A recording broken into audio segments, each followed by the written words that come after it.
Hey,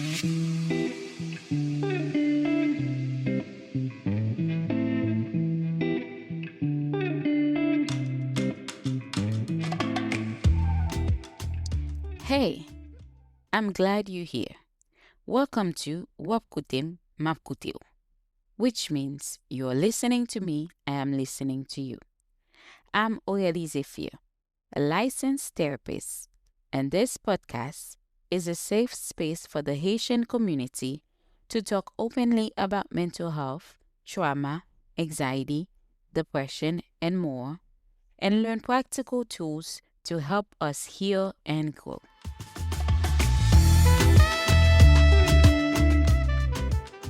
On this show, we'll have honest conversations, share tips you can actually use, and explore how taking care of your mental wellness can help you show up as your best self for you, your family, and your community. Whether you're just starting your mental health journey or looking to go deeper, this podcast is here to guide you. So, take a deep breath, settle in, and let's listen, learn, and heal together. Just a quick note before we get into today's episode.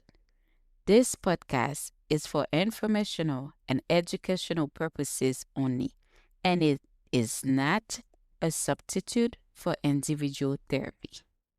Okay, y'all, let's get into it.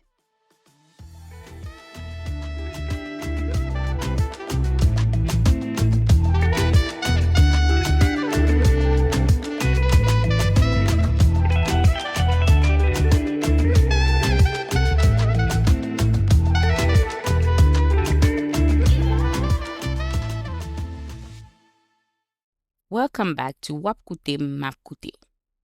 As always, this podcast is a space where we talk openly about mental health, healing, and the experiences that shape us, especially within our community. Before we begin today, I want to acknowledge something important. Not everyone celebrates Christmas. Not everyone marks the new year on January 1st. And not everyone experiences this season as joyful or festive. For some, this time of year brings reflection. For others, grief. For others, stress, pressure, or emotional overwhelm. So, wherever you are, whether you are celebrating, resting, observing, or simply trying to get through, there is space for you here. For those who do celebrate, the holidays can still be emotionally heavy. This is often a time when we see family we haven't seen all year, old dynamics resurface, questions come up about our lives, our progress, our choices. So people feel anxious about conversations like, so, what are you doing now? Are you married yet? Do you have kids? What's next for you? Especially if you already feel like you're behind or not where you thought you would be, these moments can feel exposing. Others may be navigating unresolved family conflict, strained relationships, or simply the emotional labor of showing up when they don't feel ready. And then there's another group, the host. The ones expected to cook, prepare, welcome everyone, and hold it all together. And that pressure can be exhausting too. So, let's talk about how to take care of yourself during this season. First, ground yourself before you enter. before gatherings or even before the day begins. Take a few minutes to breathe. Notice your body. Ask yourself, what do I feel right now? Remember, grounding helps calm your nervous system so you're not entering situations already overwhelmed. Try to simplify. You don't have to do everything. You don't have to impress anyone. Sometimes the most meaningful moment come from simplicity. Think of fewer expectations, fewer tasks, and more presence. Third, honor your emotional readiness. If there are conversations or relationships you're not ready to revisit, that's okay. Healing is not about forcing connection. It's about listening to yourself. If you're not ready, you're not ready. Just journal about it. Journal about your emotions, your feelings. Reflect. But don't push yourself beyond your emotional capacity.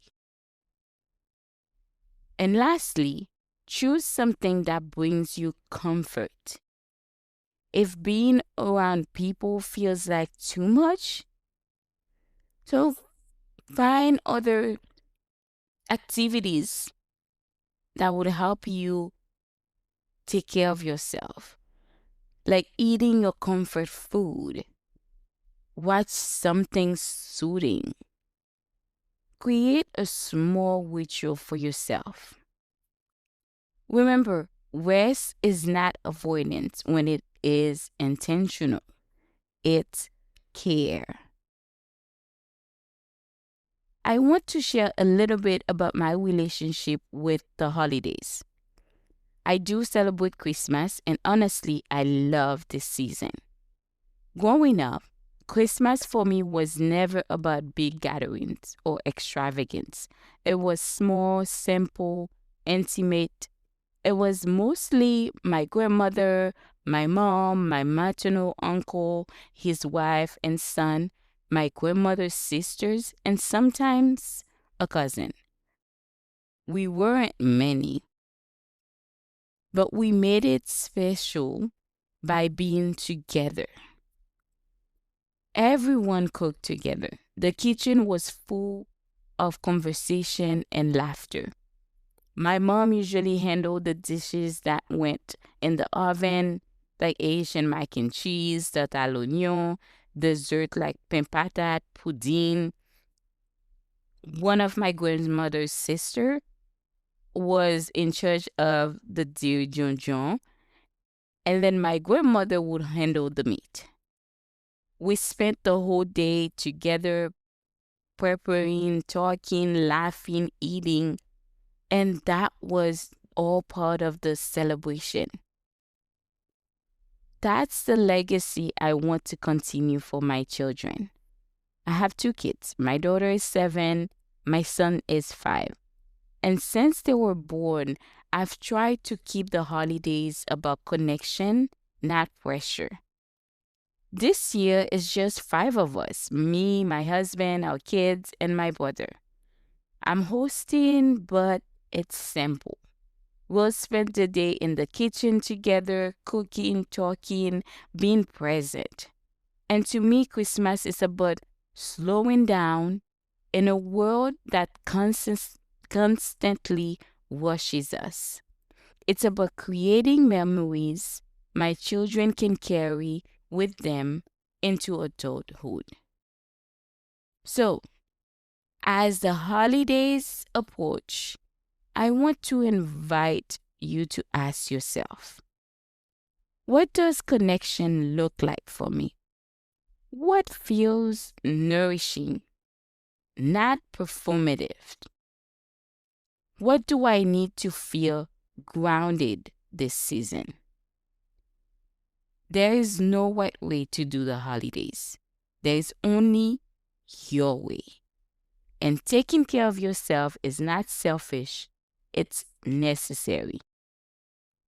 Thank you for being here. Thank you for listening. And wherever this season finds you, I hope you meet yourself with gentleness. Until next time. Thank you so much for tuning in into Koute Koute. I hope today's conversation gave you insights, practical tips, or encouragement to take care of your mental health and continue your healing journey. Be sure to subscribe, leave us a review from wherever you are listening, and share it with someone in your community who might need it too. For those listening from California, you can visit my Alma page in the description below to learn more about my individual therapy sessions and other services I offer. And remember, Koute Koute.